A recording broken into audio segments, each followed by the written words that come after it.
ప్రాబ్లమ్ని సాల్వ్ చేస్తారనమాట. దానికి సంబంధించి ఇంకేమైనా ఎమర్జెన్సీ సంబంధించి అంబులెన్స్కి కానీ ఫైర్కి కానీ 112 కాల్కి సంబంధించి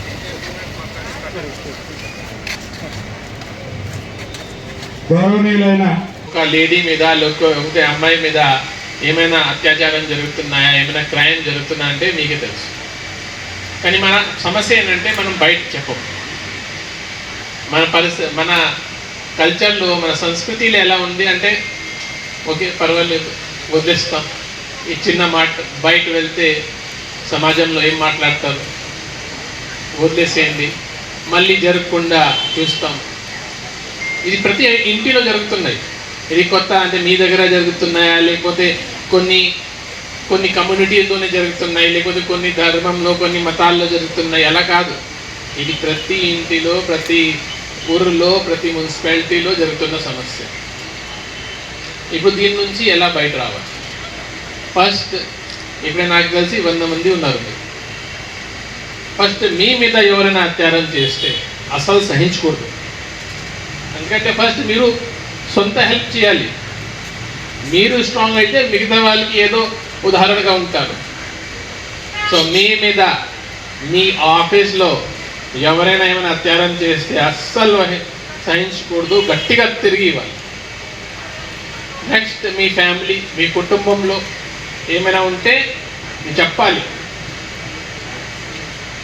ఎలా ఉంది అంటే సైకాలజీ ఎలా ఉంటుంది అంటే, సపోజ్ నేను ఈరోజు మీకు ఏమైనా చేశాను, మీరు ఓకే వదిలేస్తాం, అప్పుడు నెక్స్ట్ డే మీకు ఇంకా డబుల్ అత్యాచారం చేస్తాం, ఇంకా 4 చేస్తాం. ఎందుకంటే మీరు ఏం చెప్పడం లేదు కాబట్టి నేను ఏదో ఆలోచన చేస్తానంటే ఇది నా అధికారం.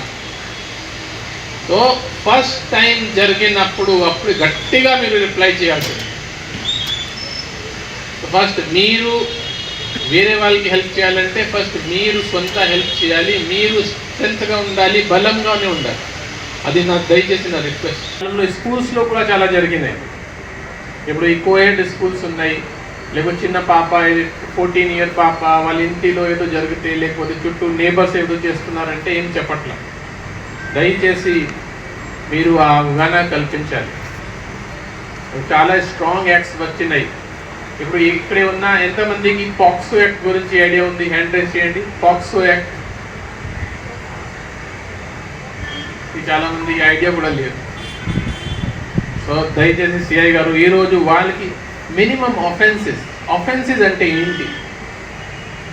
ఈరోజు ఎవరైనా మీకు సపోజ్ మీరు రోడ్డు మీద వెళ్తున్నారు, చిన్న కమెంట్ చేస్తే కూడా అతని మీద కేసు కట్టవచ్చు. ఎందుకంటే సమస్య అక్కడి నుంచి స్టార్ట్ అవుతుంది. ఏదో పెద్ద క్రైమ్ చేసినప్పుడునే ఎఫ్ఐఆర్ చేస్తాం అనేది కాదు.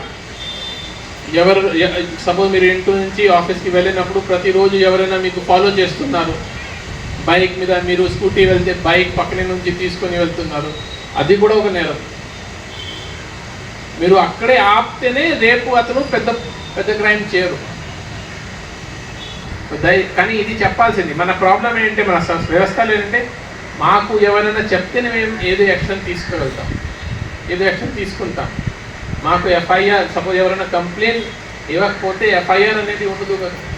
ఎఫ్ఐఆర్ లేకపోతే రేపు ఏం యాక్షన్ తీసుకోలేము. సో ముందుగా కంప్లైంట్ చాలా ఇంపార్టెంట్. సో మీ దగ్గర ఎక్కడైనా సపోజ్ తప్పు జరుగుతున్నాయంటే వాళ్ళకి ఫస్ట్ చెప్పి వాళ్ళకి ఏం రూల్స్ ఉన్నాయి ఆ రూల్స్ ప్రకారం చూసి కంప్లైంట్ చేయడం చాలా ఇంపార్టెంట్. ఎందుకంటే ఒకసారి పేపర్లో వచ్చిన తర్వాత, పోలీస్ స్టేషన్లో కంప్లైంట్ వచ్చిన తర్వాత వాళ్ళకి కూడా చాలా భయం ఉంటుంది. ఎంత పెద్ద గుండా అయినా సరే పోలీస్ ఉంటుంది. మీకు తెలుసు, మీ అందరికీ తెలుసు. ఒకసారి రికార్డులు తీసుకుని రావాలి. సమాజంలో మహిళలు చాలా ధైర్యవంతులుగా ఉండాలి. వాళ్ళు ధైర్యంగా ఉంటేనే వాళ్ళ ఇంటిని, అలాగే ఆఫీసులని, తర్వాత సమాజాన్ని ధైర్యంగా చక్కగా చూసుకోగలుగుతారు.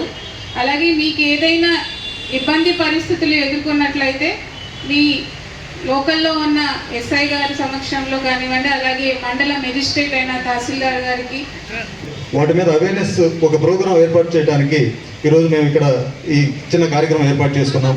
అనుకోకుండా మా కలెక్టర్ గారు ఎంతో పని ఒత్తిడిలో ఉన్నప్పటికీ ఒక 2 నిమిషాలు మీతో ముచ్చటించడానికి వచ్చారు. సార్ చెప్పిన విషయాలు మనం తీసుకొని భవిష్యత్తులో మహిళల మీద పిల్లల మీద ఎట్లాంటి అగాధ్యాలు జరగకుండా భవిష్యత్తులో మనం మంచి జాగ్రత్తలు తీసుకొని మంచి సమాజాన్ని నిర్మించుకునే ప్రయత్నం చేద్దామని చెప్పి తెలియజేసుకుంటూ